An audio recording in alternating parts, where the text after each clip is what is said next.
मैं जवानी में ही विधवा हो गई और ये दुख मेरे लिए कोई कम नहीं था। उसके बाद मेरे ऊपर एक और पहाड़ टूट पड़ा। मुझे किसी गैंग ने किडनैप कर लिया। वह लोग मुझे रोज़ नशा देते थे और मेरे साथ उस गैंग के लोग रोज़ दिन भर में कई बार। किसी तरीके से मैं वहाँ से भाग निकली और अपने घर पहुँची तो खानदान वालों ने मुझे अपनाने से मना कर दिया और मुझे घर से भी निकाल दिया। घर से निकलने के बाद एक दिन जब मैं सड़क पर जा रही थी तो एक गाड़ी वाले ने मुझे अपने साथ बिठा लिया और जब मैंने उसका चेहरा ध्यान से देखा तो मेरे पैरों तले ज़मीन निकल गई, क्योंकि ये वही आदमी था जिसने मेरे साथ। मेरा नाम कंचन है। मैं अपने माता पिता की इकलौती बेटी थी और उनकी बहुत लाडली भी। इसीलिए मेरे ऊपर कभी भी किसी भी बात की कोई पाबंदी नहीं थी। जो मैं कहती थी मेरे पास मेरे माता पिता वही करते थे। मैंने ग्रेजुएशन कंप्लीट कर लिया था। उसके बाद मैंने पढ़ाई छोड़ दी। मेरे पिता बहुत अमीर थे। हमारे पास पैसे और जायदाद की कोई कमी नहीं थी। मेरे पिताजी को औषधियों का अच्छा ज्ञान था, जिससे वो लोगों का छोटा मोटा इलाज कर दिया करते थे और उन्होंने मुझे भी बहुत कुछ सिखा दिया था। मेरे पिताजी की एक बहन थी जो हमारे ही मोहल्ले में अपने परिवार के साथ रहती थी। मेरे पिता के जीजा जी यानी फूफा जी मेरे पिता के हिस्से की जायदाद भी लेना चाहते थे। वह मेरे पिताजी से कहते थे कि तुम अपनी इतनी जायदाद का क्या करोगे? तुम्हारी बेटी तो ससुराल चली जाएगी। तुम्हारे पास कोई बेटा भी नहीं है जो तुम्हारी जायदाद संभाल सके। इसीलिए तुम अपना सब कुछ अपनी बहन के नाम कर दो। अपने बचपन से ही मैं अपने खानदान में ये झगड़ा देखती हुई आ रही थी। मेरे पिताजी किसी भी हाल में अपनी जायदाद बुआ को देने के लिए राजी नहीं थे। मेरे पिताजी अपनी सारी जायदाद मेरे नाम करना चाहते थे, क्योंकि मैं उनकी इकलौती औलाद थी। अचानक से मेरे फूफा जी का रवैया हमारे साथ बहुत अच्छा हो गया। कुछ दिनों के बाद पता चला कि वह अपने बेटे की शादी मुझसे करवाना चाहते हैं। इसीलिए वह हमारे साथ इतने अच्छे से पेश आ रहे हैं। वह चाहते थे कि मेरी शादी उनके बेटे के साथ हो जाए, ताकि हमारी सारी जायदाद खुद ब खुद उनके नाम हो जाए। लेकिन मेरे पिताजी इस रिश्ते के लिए राजी नहीं थे। मेरी माँ को ये रिश्ता बिल्कुल भी पसंद नहीं था। मुझे भी अपना कज़िन बिल्कुल पसंद नहीं था, क्योंकि वह पहले से ही शादीशुदा था। उसकी गलत हरकतों की वजह से उसकी बीवी उसे छोड़कर जा चुकी थी। उसकी गलत हरकतों के चर्चे पूरे मोहल्ले में मशहूर थे। कोई भी अपनी लड़की उसे देने के लिए तैयार नहीं था। इसीलिए मेरे फूफा जी चाहते थे कि उसकी शादी मेरे साथ हो जाए, ताकि उनके दोनों काम हल हो जाएं। उन्हें हमारी जायदाद भी मिल जाती और वह मेरे पिताजी को जब चाहते तब बेइज्जत कर देते। लेकिन मेरे पिताजी ने भी फैसला कर लिया था कि मैं अपनी इकलौती और चहेती बेटी को इन लोगों के हवाले नहीं करूँगा, चाहे जो भी हो जाए। एक दिन मैं मार्केट से वापस आ रही थी कि तभी मेरे पास एक गाड़ी आकर रुकी। उसमें जो आदमी बैठा था वह मुझसे एड्रेस पूछने लगा। मैं उसे एड्रेस बता रही थी कि किसी ने मेरे पीछे से मेरे मुंह पर एक कपड़ा रख दिया, जिससे मैं बेहोश हो गई। जब मेरी आंख खुली तो मैं एक बंद कमरे में थी। यहाँ मेरे अलावा और बहुत सी लड़कियाँ थीं जो बहुत बुरी हालत में थीं। उन्हें देखते ही मैं समझ गई कि मैं किसी गलत जगह पर पहुँच चुकी हूँ। यहाँ कुछ बच्चे भी थे जिन्हें स्मगलिंग की ट्रेनिंग दी जा रही थी। यहाँ पर लड़कियों से ज़बरदस्ती गलत काम करवाया जा रहा था। पुलिस भी इन लोगों के साथ मिली हुई थी। मैंने उन लड़कियों से पूछा कि तुम यहाँ कैसे आईं, तो उन्होंने बताया कि ये लोग हमें किडनैप करके लाए हैं और अब ये हमसे गलत काम करवाएंगे। हो सकता है ये हमें किसी कोठे पर नाचने के लिए बेच दें या फिर हमें दूसरे देश में बेच दें। मुझे यहाँ पर बहुत डर लग रहा था। मैं डर की वजह से कांप रही थी और सोच रही थी कि पता नहीं मेरे माता पिता का क्या हाल हो रहा होगा। पता नहीं वह मुझे कहाँ कहाँ ढूंढ रहे होंगे और मेरे लिए कितने परेशान होंगे। मैं भगवान से प्रार्थना कर रही थी कि मुझे यहाँ से जल्दी से आज़ादी मिल जाए, ताकि मैं अपने माता पिता के पास जा सकूं। यहाँ सब लड़कियाँ रो रही थीं, चिल्ला रही थीं। यहाँ छोटे बच्चे भी थे। उनमें से एक बच्चा बहुत ज़्यादा रो रहा था और दीवार को ऐसे खोद रहा था जैसे उसे यहाँ से निकलने का रास्ता मिल जाएगा। मैं उस बच्चे के पास गई, उससे पूछा कि तुम यहाँ कैसे पहुँचे, तो वह बच्चा मेरे गले से लगकर और ज़्यादा रोने लगा। वह छोटा सा मासूम सा बच्चा था। मैं सोच रही थी कि अगर इन लोगों को इस छोटे से बच्चे पर रहम नहीं आया तो ये लोग मेरे साथ क्या करेंगे। इतने में वहाँ कुछ लोग आए, उनके हाथ में हथियार थे। वह सब कहने लगे कि चलो, तुम्हारे यहाँ से जाने का समय आ गया है। वहाँ से हम शायद जंगल की किसी जेल में गए थे। अब हम लोगों को कहीं और शिफ्ट किया जा रहा था। उनमें से मुझे किसी ने बताया कि ये लोग बहुत ही खतरनाक हैं और बिना सोचे समझे ये किसी को भी मार देते हैं और पुलिस भी इनके साथ ही मिली हुई है। वह भी उनसे कुछ नहीं कहती है। ये लोग तो खुद पुलिस वालों को भी मार देते हैं। ये इंसान की शक्ल में जानवर हैं। फिर हमें वहाँ से कहीं और शिफ्ट कर दिया गया और हम में से कुछ लड़कियों और बच्चों को कहीं और भेज दिया गया। वहाँ एक लड़की थी, वह उनकी बात मानने से मना कर रही थी। उन लोगों ने उसे बहुत बेदर्दी से खत्म कर दिया। वह वहीं मेरी आंखों के सामने तड़प तड़प कर मर गई, लेकिन मैं उसके लिए कुछ भी नहीं कर सकी। ये लोग बहुत ज़्यादा खतरनाक थे। यहाँ हम ऐसी जगह पर गए थे जहाँ से हमें न सूरज देखने को मिलता था न चांद। कब दिन निकलता कब रात हो जाती हमें कुछ पता ही नहीं चलता था। कभी कभी कुछ थोड़ा बहुत खाने को दे दिया करते थे। यहाँ सब लोग रोते रहते, गुहार लगाते रहते, लेकिन इन लोगों पर कोई असर नहीं होता था। मुझे यहाँ बहुत डर लग रहा था, लेकिन यहाँ से भागने का कोई रास्ता नहीं था। वहाँ पर एक लड़का था जो जिस जगह पर हम लोगों को रखा जाता था वहाँ गश्त लगाने के लिए आता था। एक दिन जब मुझे बहुत प्यास लगी हुई थी और मैं प्यास से बुरी तरह से तड़प रही थी, तो मैं उसके बाद उसके आगे हाथ पैर जोड़े और फिर उसने मुझे तुरंत ही पानी लाकर पिलाया। मुझे यहाँ आए हुए तकरीबन 2 महीने हो चुके थे, लेकिन इतने दिनों में पहली बार वहाँ मुझे कोई ऐसा मिला था जिसने मुझ पर रहम खाया था। उस दिन के बाद से मेरी उस लड़के से कभी कभार बातचीत हो जाया करती थी। उसने मुझसे मेरा नाम और मेरा एड्रेस वगैरह पूछा। मैंने उसे अपने बारे में सब कुछ बता दिया, यहाँ तक कि अपने माँ बाप के बारे में भी मैंने उसे सब बताया। मैं उसके आगे बार बार हाथ जोड़कर कहती कि वह मुझे यहाँ से कैसे भी करके निकाल दे, लेकिन मेरी इस बात पर वह मुझे कोई भी जवाब नहीं देता। एक दिन पूरे गैंग के लोगों पर दूसरे गैंग के लोगों ने हमला कर दिया, जिसमें वह लड़का जो मुझसे बात कर लिया करता था उसके चोट आ गई। लेकिन उस वक्त उन लोगों को कहीं पर भी कोई भी डॉक्टर नहीं मिल रहा था।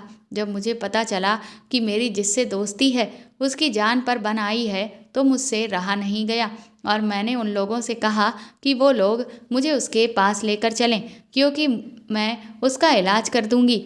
इसके बाद तकरीबन 1 हफ्ते तक मैं उसके साथ ही उसके कमरे में रही और उसकी पूरी सेवा और लगन से उसका इलाज किया और वह बहुत जल्द ही ठीक हो गया। इस बीच मुझे ये एहसास हो गया था कि मैं इस लड़के से प्यार करने लगी हूँ, लेकिन क्योंकि मुझे पता था कि शायद वह मुझसे प्यार नहीं करेगा, इसी वजह से मैंने उससे कुछ भी नहीं कहा। उसका नाम नमन था। एक दिन जब वह मुझसे बात करने के लिए आया तो मैं उससे बात करते करते रो पड़ी। मैंने उसे कहा कि मुझे अपने माता पिता की बहुत याद आती है। पता नहीं कि वह किस हाल में होंगे। वह मुझसे बहुत प्यार करते थे। पता नहीं वह मेरे बगैर जिंदा होंगे भी या नहीं। उसने मुझे दिलासा दिया कि वह मुझे यहाँ से निकाल कर ही रहेगा। वह कहने लगा कि अब मैं इन लोगों का भरोसा जीत लिया है और इसी वजह से अब मैं तुमसे ये वादा कर रहा हूँ कि तुम्हें मैं यहाँ से आज़ादी हर हाल में दिलाऊंगा। अब सिर्फ एक वही था जिस पर मुझे भरोसा था, जिससे बात करके मुझे लगता था कि मैं यहाँ से बचकर निकल जाऊंगी, लेकिन उस लड़के को किसी ने पुलिस के हवाले कर दिया। शायद उन लोगों को पता चल गया था कि वह मुझे यहाँ से निकालने वाला है।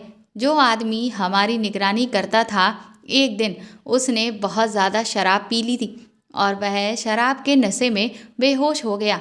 आसपास वहाँ कोई मौजूद नहीं था, तो हमने इस मौके का फ़ायदा उठाया और वहाँ से भागना शुरू कर दिया। कोई किसी की मदद के लिए तैयार ही नहीं था। सब लोग यही सोच रहे थे कि हमें यहाँ से आज़ादी मिल जाए, क्योंकि यहाँ की ज़िंदगी नरक से कम नहीं थी। इतने में वहाँ के लोगों को पता चल गया और उन्होंने हम पर गोलियां चलानी शुरू कर दी। कुछ लोगों को गोली लगी और कुछ जख्मी हो गए। मुझे भी गोली छू कर निकल गई थी, लेकिन मुझे उस समय सिर्फ वहाँ से निकलना था। अगर मैं यहाँ रह जाती तो हो सकता है कि ज़िंदगी भर यहाँ से कभी नहीं निकलती। इसीलिए मैंने बिना तकलीफ देखे यहाँ से भागना शुरू कर दिया। वह एक सुनसान सा घना जंगल था। मैं उस जंगल में बिना थके बिना रुके भागती रही। बहुत मुश्किल से मैं सड़क पर पहुंची तो मुझे कमज़ोरी ने घेर लिया। मैं बिना कुछ खाए पिए सड़क पर भागे जा रही थी। मुझे थकान और कमजोरी से चक्कर आने लगे और मैं वहीं पर बेहोश होकर गिर गई। जब मेरी आंख खुली तो मैं एक अस्पताल में थी। होश में आते ही मेरे पास पुलिस आ गई और मुझसे सवाल जवाब शुरू कर दिए, लेकिन मैं इस हालत में नहीं थी कि उन्हें कुछ बता सकूं। फिर मैंने सोचा कि कहीं ये लोग उस गैंग से मिले हुए ना हों, कहीं ये दोबारा मुझे इस नर्क में ना पहुंचा दे। इसीलिए मैं खामोश रही और मैंने पुलिस को कुछ भी नहीं बताया। उन्होंने मुझे मेरे घर का एड्रेस पूछा और मेरे घर वालों को इन्फॉर्म कर दिया। कुछ देर के बाद मेरी माँ वहाँ आ गई। जब मेरी माँ ने मुझे देखा तो वह कुछ देर मुझे देखती रही। उसे अपनी आंखों पर यकीन नहीं हुआ कि मैं उसके सामने हूँ। उन्होंने रोना शुरू कर दिया। वह मुझे गले से लगाकर बहुत रोईं। मैंने उनसे पूछा कि माँ, पिताजी कहाँ हैं? आपके साथ वह क्यों नहीं आए? क्या वह मुझसे नाराज़ हैं? मुझसे मिलना नहीं चाहते? तब माँ ने मुझे बताया कि तुम्हारे जाने के बाद तो लोगों ने तुम्हारे पिता का जीना दुश्वार कर दिया था। जब भी वह घर से बाहर निकलते तो लोगों ने उन्हें ताने देते कि तुम्हारी बेटी तो घर से भाग गई है। तुमने अपनी बेटी की कैसी परवरिश की थी?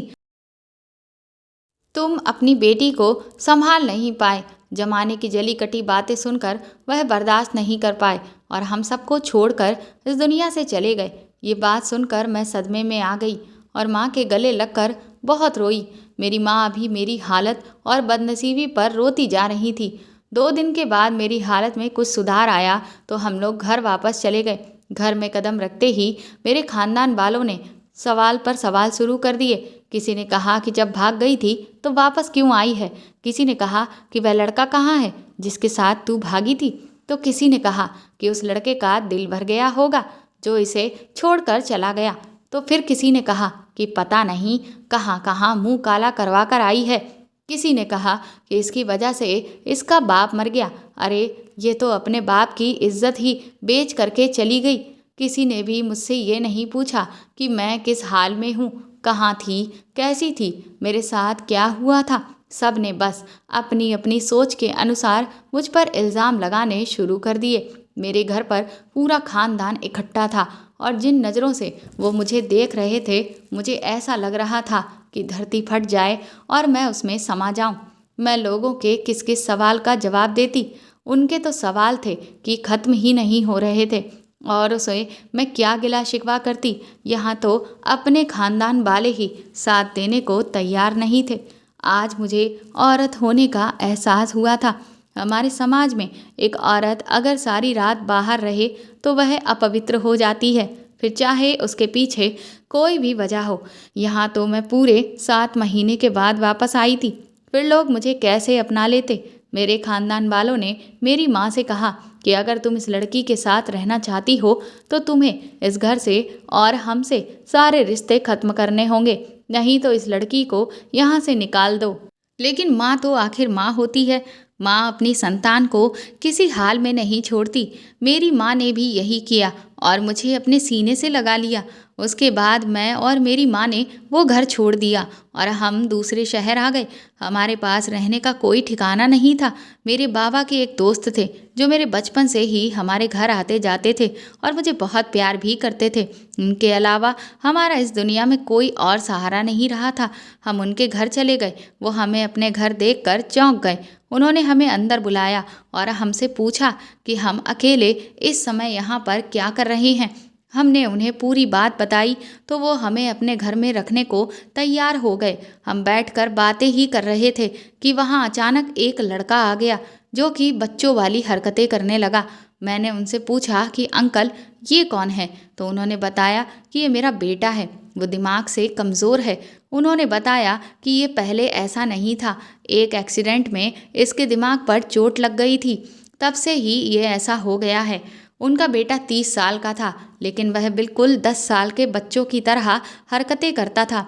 उन्होंने बहुत डॉक्टरों को दिखाया, बहुत इलाज करने की कोशिश की, लेकिन फिर भी उसका कोई इलाज नहीं हो पाया।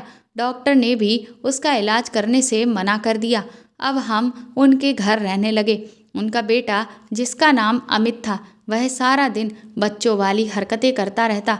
वह खेलने के लिए खिलौने मांगता या फिर अपने पिता से जिद करता कि वह उसे बाहर घुमाने के लिए लेकर जाएं। अब वह मेरे साथ भी खेलने लगा था। अब उसे मेरे साथ बातें करना और खेलना अच्छा लगता था। जब उसने मुझे पहली बार देखा था तो वह मुझसे बात नहीं करता था। मुझसे कहता था कि मैं अजनबी लोगों से बात नहीं करता। मेरे बाबा ने मुझे मना किया है कि मेरा भी समय उसके साथ अच्छा गुजरता था। मेरे साथ ही वो खाना खाता। मेरी माँ ने भी आसपास के लोगों के घरों में काम करना शुरू कर दिया था। लोगों के घरों में काम करके हमारा गुजारा चल जाता था। अंकल का हम पर बहुत एहसान था कि उन्होंने रहने के लिए हमें अपने घर में जगह दी थी। हम उन पर बहुत ज़्यादा बोझ नहीं बन सकते थे, इसीलिए माँ काम करके अपना गुजारा खुद ही करती थी। एक दिन बाबा के दोस्त ने माँ से कहा कि बाबा ने बचपन में ही अमित का और मेरा रिश्ता तय कर दिया था, तो क्यों ना हम इन दोनों की शादी कर लें। ये सुनकर माँ के पैरों तले से ज़मीन ही निकल गई। उन्होंने कहा कि ये आप कैसी बातें कर रहे हैं। उन्होंने कभी भी इस बारे में कुछ भी नहीं बताया। अंकल ने बताया कि हो सकता है तुम्हें उसने कुछ नहीं बताया हो, लेकिन उसने मुझसे वादा किया था कि बड़े होने के बाद हमारी दोस्ती रिश्तेदारी में बदल जाएगी। माँ ने कहा कि लेकिन आपका बेटा तो शादी करने के लायक ही नहीं है, वह तो अभी बच्चा है, उसे तो शादी का मतलब भी नहीं पता। लेकिन अंकल ने भी जिद पकड़ ली, अगर मेरी शादी उनके बेटे से होगी तभी हम उनके घर में रह पाएंगे, वरना हम यहाँ से चले जाएंगे। मैं सोच भी नहीं सकती थी कि अंकल, जिन्हें मैं अपना बाबा समझती थी, वह मेरे साथ ऐसा कुछ करेंगे। लोग अपना मतलब निकालने के लिए इतना गिर सकते हैं, मैं सोच भी नहीं सकती थी। माँ ने कहा कि ठीक है, हम इस घर से चले जाएंगे, लेकिन मैं अपनी बेटी की शादी तुम्हारे पागल बेटे से नहीं करूँगी। मैं सारी रात इस बारे में सोचती रही। अगर हम इस घर से चले गए तो फिर हम कहाँ जाएंगे। हमारे पास तो अब कोई दूसरा ठिकाना भी नहीं था। अमित, जो बिल्कुल देखने में ठीक ठाक लगता था, उसे देखकर कोई भी नहीं बता सकता था कि उसका दिमाग बच्चों वाला है।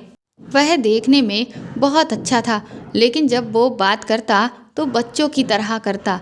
जब सुबह हुई तो माँ ने मुझसे कहा कि चलो बेटी, हम यहाँ से चलते हैं। लेकिन मैंने माँ को समझाया। मैंने कहा कि मैं अमित से शादी करने के लिए तैयार हूँ। अगर मैं अमित से शादी कर लेती हूँ तो कम से कम हमारे सर से छत तो नहीं जाएगी। वैसे भी मुझसे कौन शादी करेगा। हमारे खानदान वालों ने भी हमें निकाल दिया है, और कोई भी लड़का जब मेरे अतीत के बारे में जानेगा तो वह मुझसे शादी के लिए इनकार ही कर देगा। इससे बेहतर है कि मैं अमित से शादी कर लूँ। मेरी माँ मेरी बात सुनकर रोने लगी, कहने लगी कि मेरी बेटी कितनी बदनसीब है। वो उस समय को कोसने लगी जब मैं किडनैप हुई थी। कहने लगी कि कीड़े पड़े उन लोगों को जिसने मेरे साथ ये सब किया और मेरी ज़िंदगी बर्बाद कर दी। अमित मेरे पास आया और मुझसे कहने लगा कि कंचन, मुझे तुम्हारे हाथ का खाना खाना है। मैंने उसे खाना बना कर दिया तो उसने मुझसे कहा कि मैं बहुत अच्छा खाना बनाती हूँ और मैं यहाँ से कभी ना जाऊँ, हमेशा उसके लिए ऐसे ही खाना बनाकर उसे खिलाती रहूं। फिर कुछ दिनों के बाद मेरी और अमित की शादी हो गई, लेकिन माँ मेरी शादी में मौजूद नहीं थी। वो तो बेचारी कमरे में बैठकर मेरी बदनसीबी पर रो रही थी। शादी के बाद अमित की सारी जिम्मेदारी मुझ पर ही आ गई थी। मैं उसे सारा दिन ऐसे ही संभालती जैसे बच्चों को संभालती। वह मुझे रोज़ कोई ना कोई ज़िद करता रहता, मुझसे उसकी हर ज़िद को पूरा करना पड़ता। अब अंकल भी मुझसे बहुत खुश रहते थे। मैं दिन रात भगवान से यही प्रार्थना करती रहती कि मेरा पति ठीक हो जाए। भला मेरे लिए इससे ज़्यादा खुशी की बात और क्या होती कि अमित का दिमाग ठीक हो जाए। वो पहले की तरह हो जाए। मैं रोज़ मंदिर जाती और भगवान से यही प्रार्थना करती कि शायद भगवान ने मेरी प्रार्थना सुननी शुरू कर दी थी। अमित पहले से बेहतर होता जा रहा था। मैंने उसे डॉक्टर को दिखाया और उसका सारा इलाज दोबारा शुरू कर दिया। डॉक्टर ने भी अपनी तरफ से पूरी उम्मीद दिलाई। अब मैं अमित का और ज़्यादा ख्याल रखती। जैसे जैसे डॉक्टर बताते वैसे वैसे मैं करती जाती। अमित की हालत दिन ब दिन अच्छी होती जा रही थी। अब वह किसी भी चीज़ के लिए ज़िद भी नहीं करता था। लेकिन अमित जैसे जैसे ठीक हो रहा था, पता नहीं क्यों वह मुझसे दूर होता जा रहा था। ना तो वह मेरे पास बैठता था और ना ही मेरे हाथ का खाना खाता था। अमित के ठीक होने पर मेरी एक उम्मीद जगी थी, लेकिन मेरी किस्मत को मेरा खुश रहना मंजूर नहीं था। मेरी किस्मत में खुशी लिखी ही नहीं है। और कुछ दिन बाद पता चला कि मेरी माँ को कैंसर हो गया है। मैंने उसका बहुत इलाज करवाया। वो सारा दिन बीमार पड़ी रहती थी। हमारे पास जो भी पैसे थे वह माँ के इलाज में ही लग चुके थे। अब मेरे पास माँ का इलाज करने के लिए पैसे भी नहीं थे और अंकल ने भी मुझे पैसे देने से मना कर दिया था। और मेरे पास सरकारी अस्पताल जाने के अलावा अब और कोई भी रास्ता नहीं बचा था। मैंने अपनी माँ को एक सरकारी अस्पताल में भर्ती करवा दिया। वहाँ 2 महीने तक उनका इलाज चलता रहा। मैं ज़िंदगी से थक चुकी थी। सारी सारी रात मैं अपनी माँ के पास बैठी रहती और प्रार्थना करती रहती कि मेरी माँ मेरी आखिरी सहारा है। हे भगवान, तुम उनको मुझसे मत छीनना। लेकिन भगवान ने मेरी कभी नहीं सुनी, तो आज कैसे सुन लेता। एक दिन मेरी माँ मुझे छोड़कर चली गई। इस बीच अमित की हालत में भी बहुत सुधार आ गया था। लेकिन अब अमित मुझे अपने साथ रखने के लिए तैयार ही नहीं था। पहले मेरे बाबा मुझे छोड़कर चले गए, अब मेरी माँ। मेरे पास सिर्फ अमित का सहारा बचा था, लेकिन उसने भी मुझे धुतकार दिया। अब मेरे पास जीने के लिए कोई वजह बाकी नहीं रही थी। मैं जीती तो किसके लिए जीती। कोई रिश्ता मेरे लिए अब बाकी नहीं रहा था। मैंने सोचा था कि अमित के ठीक होने के बाद हम हंसी खुशी रहेंगे, लेकिन उसने भी मेरा साथ छोड़ दिया था। अमित से शादी करने के बाद भी हम कभी साथ नहीं थे।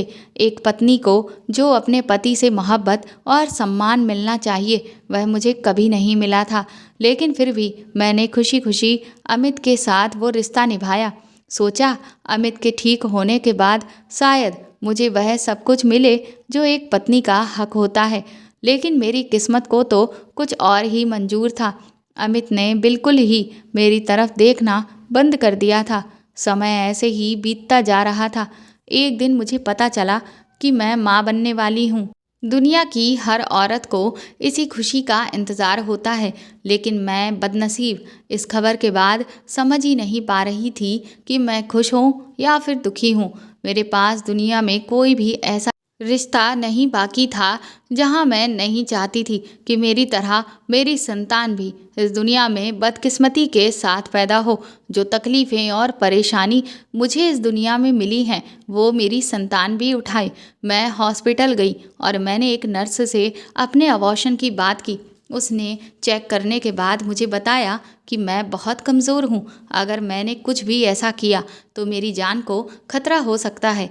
वहाँ हॉस्पिटल से घर वापस आते हुए मैं सारे रास्ते यही सोचती रही कि पता नहीं अमित मेरे साथ मेरे बच्चे के साथ कैसा सलूक करेगा। जो एक पति का फ़र्ज नहीं निभा सका वह बाप का फ़र्ज कैसे निभाएगा। मैं घर वापस आ गई और ऐसे ही 9 महीने पूरे हो गए। इन दिनों मेरी तबीयत भी ठीक नहीं रहती थी। मैं बहुत कमज़ोर हो गई थी। फिर एक दिन मेरी तबीयत खराब हुई और मैंने एक बच्चे को जन्म दिया। अपने बच्चे का मुंह देखकर मेरे अंदर ममता जाग गई। मैंने उसे सीने से लगा लिया और मैं अपने आप से सवाल करने लगी कि मैं कैसी माँ थी जो अपने बच्चे को ही मारना चाहती थी। आज मुझे माँ होने का एहसास हुआ था। माँ और बच्चे का रिश्ता कितना खास होता है। मैं अपनी सोच पर शर्मिंदा हो रही थी और भगवान से माफ़ी मांग रही थी। एक पल में ही मेरी ज़िंदगी बदल गई। अमित का बर्ताव अभी मेरे बेटे के साथ अच्छा था। वो भले ही मेरी तरफ नहीं देखते थे, मुझसे बात नहीं करते थे, लेकिन वह अपने बच्चे के साथ अच्छे से रहते थे। मेरे लिए यही बहुत था कि मेरी औलाद को प्यार मिल रहा था। मेरा सारा दिन बच्चे के काम में गुजर जाता था। अब मैं थोड़ी खुश रहने लगी थी। मुझे भी लगा था कि भगवान ने मेरी ज़िंदगी में खुशी लिखी है। मेरा भी खुशियों पर कुछ हक है। और मेरा बेटा, जिसका नाम मैंने अंश रखा था, इतना बड़ा हो गया था कि वह मुझे माँ कहकर पुकारता था, जिससे मुझे बहुत खुशी होती थी। मेरी ज़िंदगी में भी कोई खास रिश्ता आ गया था जिससे मुझसे कोई जुदा नहीं कर सकता था। एक दिन जब अमित घर से काम के लिए निकले तो वह वापस ही नहीं आए। मैं उनका इंतज़ार कर रही थी कि मोहल्ले में एक आदमी ने आकर मुझे बताया कि अमित का तो एक्सीडेंट हो गया है और वह अब इस दुनिया में नहीं रहे। ये खबर सुनकर मेरे सर पर आसमान ही टूट पड़ा था। मैं, जो अब थोड़ी बहुत खुश रहने लगी थी, फिर से मुझे मेरी बदकिस्मती ने घेर लिया था। मैं फिर से अकेली हो गई थी। अमित भले ही मुझसे बात नहीं करते थे, लेकिन वह मेरे बेटे से बहुत प्यार करते थे, उनका हर तरीके से ख्याल रखते थे। मेरे पास कोई सहारा नहीं था। यही सोचकर मैं सारी सारी रात जागती रहती। घर में जो पैसे थे वह भी खत्म हो गए थे। अब मेरे पास अपने बच्चे को दूध पिलाने तक के पैसे नहीं थे। मेरा बच्चा भूख से रोता रहता, लेकिन मेरे पास उसे कुछ खिलाने के लिए नहीं होता। एक माँ तो भूखी रह सकती है, लेकिन अपने बच्चे को भूखा नहीं रख सकती। मैंने घरों में साफ सफाई का काम करना शुरू कर दिया और मुझे वहाँ से जो कुछ भी मिलता मैं अपने बच्चे के लिए खाने पीने का सामान लेकर आती और उसे खिलाती। लेकिन उस घर में जो आदमी था उसकी नज़र मुझ पर ठीक नहीं थी। जब भी मैं काम करने जाती तो वह मुझे घूरता रहता। एक दिन तो हद ही हो गई, उसने मेरे साथ गलत करने की कोशिश की। मैंने ये बात उसके घर वालों को बताई तो उन्होंने उल्टा मुझे ही झूठा साबित करके काम से निकाल दिया। इसी दौरान मेरी एक पड़ोसन मेरे घर आई और मुझसे कहने लगी कि मैं सिलाई सेंटर में सिलाई करने जाती हूँ, अगर तुम भी वहाँ जाना चाहो तो मेरे साथ चल सकती हो। वहाँ हमारी तनख्वाह बहुत अच्छी है और मालिक भी रहमदिल है, वह ज़रूर तुम्हारी मदद करेंगे। मुझे भी कुछ ना कुछ काम की ज़रूरत थी, इसीलिए उसके साथ जाने की मैंने हामी भर दी। अगले दिन मैं उस औरत के साथ सेंटर चली गई। वहाँ जो उसका मालिक था तो वो तो उस वक्त नहीं था, लेकिन उसका सेक्रेटरी था जिसने मुझे काम पर रख लिया था। मैंने काम करना शुरू कर दिया, लेकिन वहाँ पर मैं अपना चेहरा हर समय घूंघट से ढके रहती थी, क्योंकि मैं नहीं चाहती थी कि इससे पहले मैं जहाँ काम करती थी और वहाँ जिस आदमी ने मेरे साथ जो करने की कोशिश की, ऐसा ही कुछ अब मेरे साथ दोबारा से दोहराया जाए और किसी की भी मुझ पर गलत नज़र पड़े। इस वजह से मैं हर समय पर्दे में ही रहती। ये एक बहुत बड़ी कपड़ों की फैक्ट्री थी, वहाँ बहुत सारी औरतें काम करती थीं। मुझे यहाँ से अच्छे खासे पैसे मिल जाते थे। अब मैंने अपने बच्चे को स्कूल भेजना भी शुरू कर दिया था। अब ज़िंदगी कुछ बेहतर गुजर रही थी। वहाँ से कपड़े सिलकर बाहर जाते थे। एक दिन जब मैं खाना खाने के लिए स्टोर रूम की तरफ जा रही थी कि तभी मेरी नज़र एक जलते हुए तार पर पड़ी। उसमें शायद अभी के अभी शॉर्ट सर्किट हुआ था। मैंने तुरंत ही चिल्लाना शुरू कर दिया। वहाँ तुरंत ही सिलाई करने वाली औरतें इकट्ठी हो गईं, लेकिन किसी को कुछ समझ में नहीं आ रहा था। उनमें से कुछ लोग बाहर सिक्योरिटी को बुलाने के लिए गए, लेकिन तब तक धीरे धीरे आग बढ़ती ही जा रही थी, जिसे देखकर अफरा तफरी मचने लगी। हर कोई वहाँ से भाग गया, लेकिन मैंने हिम्मत करके आग बुझाने वाला जो यंत्र वहाँ रखा था उसका तुरंत ही इस्तेमाल किया और वक्त रहते ही मैंने उस आग को बुझा दिया, जिससे आग पूरी फैक्ट्री में नहीं फैल पाई। जब सिक्योरिटी गार्ड आया तो मैंने सारी आग को बुझा चुकी थी। इसके बाद तुरंत ही फैक्ट्री के मालिक को ये खबर दी गई और वह भी थोड़ी ही देर में वहाँ आ गए। जब उन्हें पता चला कि मैंने इस घटना को होने से बचाया है तो वह मेरी बहुत तारीफ करने लगे। उन्होंने मुझे शाबाशी दी और वहाँ पर मौजूद सभी लोगों ने मेरे लिए तालियां बजाईं और मालिक ने यह ऐलान किया कि वह मुझे इनाम के रूप में 1 लाख रुपए देंगे, क्योंकि मैंने एक बहुत बड़ा हादसा होने से बचाया है जिससे मालिक को बहुत बड़ा नुकसान हो सकता था। इसके बाद फैक्ट्री के मालिक हर रोज़ फैक्ट्री में आने लगे और वह मुझे काम करते हुए देखते और मेरी बहुत तारीफ करते। वह बोलते कि तुम बहुत दिल लगाकर काम करती हो। मेरी और उनकी अब अक्सर बातचीत होने लगी थी, लेकिन मैं अभी तक उनका चेहरा नहीं देखा था। क्योंकि मैं हर समय घूंघट में रहती थी और सामने से नज़र उठाकर उनकी तरफ देखने की मेरी हिम्मत नहीं थी। एक दिन उन्होंने मुझसे मेरे बारे में पूछा कि मेरे घर पर कौन कौन है। मैंने उन्हें अपने बेटे के बारे में बताया और अपनी बदकिस्मती की ज़िंदगी के बारे में बताया कि मेरे पति का देहांत हो गया है। उन्होंने ये बात सुनकर बहुत अफसोस जताया। वह एक अच्छे आदमी थे।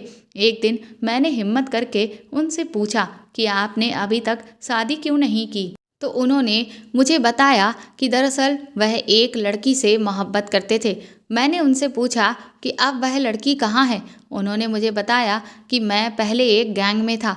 वह गैंग लड़कियों को पकड़कर उनसे गलत काम करवाती थी और वहीं पर मुझे एक लड़की से मोहब्बत हो गई थी और उस लड़की से मोहब्बत के बाद मैंने सोचा कि मैं सारे गलत काम छोड़ दूंगा।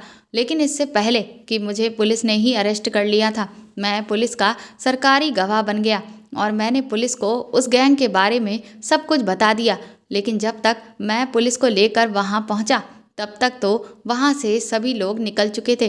वह लड़की भी शायद वहाँ से भाग गई थी। मैंने उस लड़की को ढूंढने की भी बहुत कोशिश की, यहाँ तक कि मैं उसके घर पर भी गया।